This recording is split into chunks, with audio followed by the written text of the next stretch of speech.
My talk this morning is Lessons from the Bar, and I'm going to tell you how I take action in my work and my personal life. But I want to be clear about something. It's not this bar that I'm talking about, although if the clicker was on, it would have advanced to show you that this is the bar I'm not talking about. This is a sushi bar, and while there are plenty of important life lessons to be learned at the sushi bar, that's not what I'm talking about today. I'm also not talking about this kind of bar. Different topic, different talk, different day. I'm talking about the ballet bar. Now, as soon as I said ballet, I know that I lost quite a number of you. And that's okay. I know that not everyone has the same positive reaction to ballet that I do. I love ballet. I love watching ballet. I love doing ballet. And I love talking about ballet. So if ballet does not resonate with you the same way it does with me, that's fine. What I'd like you to do while I'm talking today is think about a passion that you have in your own life. Maybe it's a sport or a hobby, an instrument, or even a game, and think about what kind of lessons you can take from that and apply them to the rest of your life. This idea of learning transfer, of taking skills and lessons that you have developed in one area of your life and taking them with you to another area of your life is really fascinating to me. As an instructor here at NC State, all I want is for my students to do this. I want them to take the lessons that they have learned in my professional writing class and use them in their next class, use them in their senior design project, and ultimately use them in their future careers. So I'm really obsessed with this idea of learning transfer because we so often compartmentalize our lives. We're working on a project over here, we check off all the things on the list, and then we think we're done with that, we don't have to think about any of it anymore, and we're going to move on to the next thing. I want to encourage you to think of ways that you can take those skills and lessons with you. And how I'm going to do that today is talk to you about 5 lessons that I have learned from watching and doing ballet. So the first lesson is know where to start. In ballet, it's very easy. You always start at the bar. In a ballet studio, a bar is either mounted along the walls or, like in this picture here, it's mobile and can be set up in a big open space. Everyone starts at the bar. Little children taking ballet classes, advanced students, and even professional dancers. This picture here is of the Carolina Ballet, which is our area's local, wonderful professional ballet company. And here they are warming up before one of their productions of the Nutcracker in December. And as you can see, it's just on the stage at Raleigh Memorial, and they are going through their warm-up activities at the bar. So what the dancers do to start off is that they go through a series of movements. They start with pliés, to tendus, to dégagés, to rond de jambes, to battements, to get their bodies ready for class or for a presentation or for a production. It gets them in the right space, both mentally and physically, and prepares them for what they're about to be doing. What I take from this lesson is that it is crucial to know where to begin. And I think about that all the time as I'm starting to write a paper, preparing for a class, or even a presentation like this. So I could have started today telling you all about when I began dancing, how I took ballet classes when I was 5 and I loved it, how I enjoyed so much being in the studio and being on stage for recitals. I could have talked about that for a long time. I could have talked about how, as I grew up and puberty arrived, and let's just say, blessed me with this ass, oh, I said it, that I left the ballet studio because I no longer looked like a real ballerina. And I stayed away from dance for quite some time because of my worries about body shape and size and how I didn't fit into that mold of what a ballerina looks like. I could have started by telling you that as an adult, I learned to silence or at least quiet those voices in my head that had kept me away from the ballet studio. I could have told you about how I went back to ballet class and even trained to be on point.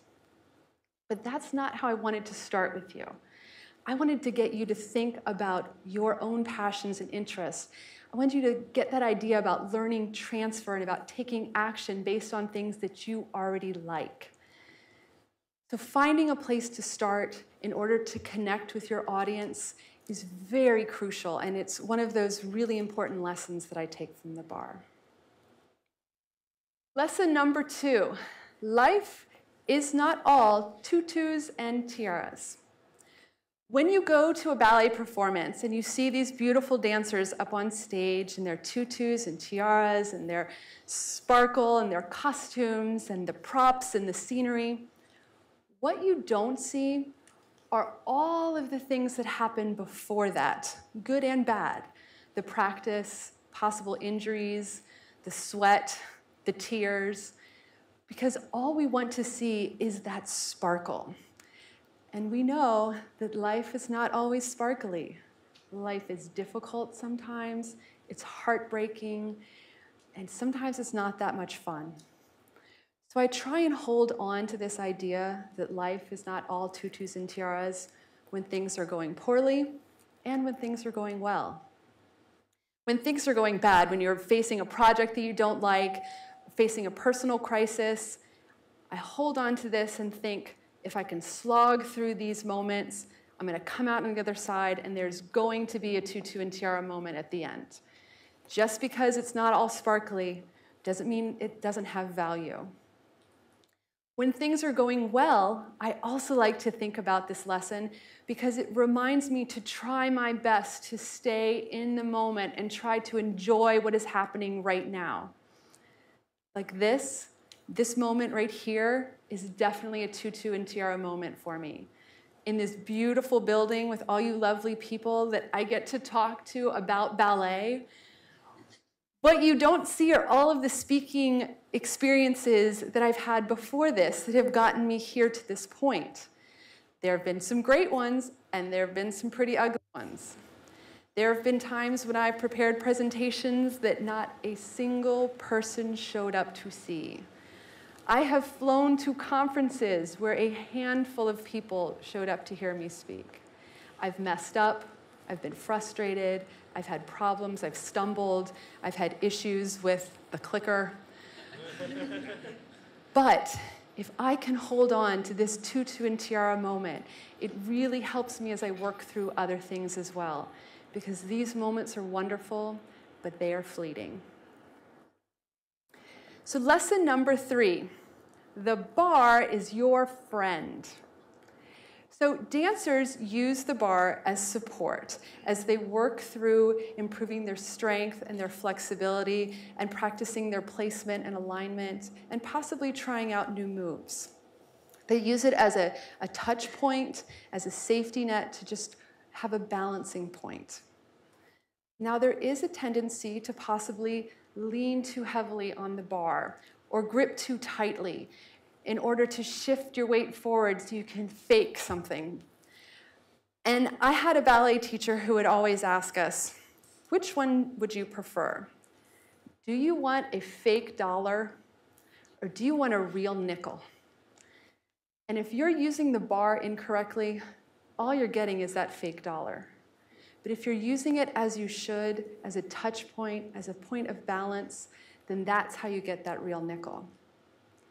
This lesson for me reminds me that coworkers and friends are absolutely wonderful at being a safety net, at being a balance, being a support, to be there to help. But I can't rely so heavily on them that I'm faking it. I've got to do the work myself. Lesson number 4, practice, practice, practice, practice, practice, and practice. Nothing comes without practice. You cannot be good at something, and let's face it, you can't really be adequate at something unless you have practiced. We don't want to watch a ballerina struggling to do a pirouette on stage. We want to see a beautiful turn, clean, that lands perfectly. That's the point of doing practice, so that when you watch something, it looks so effortless. It looks easy, because that's what we want to see. This lesson reminds me that the more I practice my teaching, the more I practice my presentations, the better I'm going to be able to connect with my audience.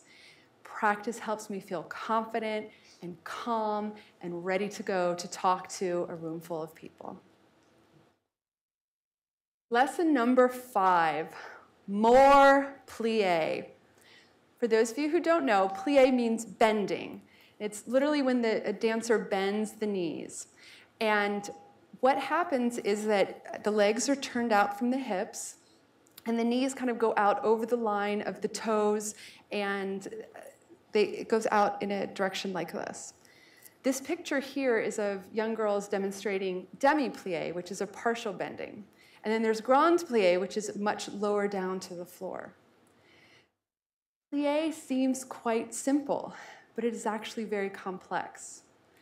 Suzanne Farrell, who is a well-known ballerina, says that plie is the first thing you learn, but it is the last thing you master, because so much in ballet relies on the plie. It's how you move, it's how you launch off the floor, it's how you land safely. This is one of those lessons that I am working on, both in dance as well as my life. I have a ballet teacher who had to constantly remind me, more plie on landing. And in my life, I have to constantly think about more plie and being flexible.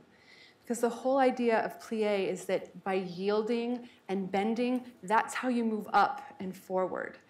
And if maybe I can give up some of my rigidness and embrace that yielding and embrace that ability to be flexible and bend to what's going on, is going to help me be much more successful. So as I gave my 5 lessons from the Barre to you, telling you about my learning transfer, I hope you're holding on to something that you're interested in and that you feel a connection to. Thank you so much for your time today, and maybe I'll see you at the Barre.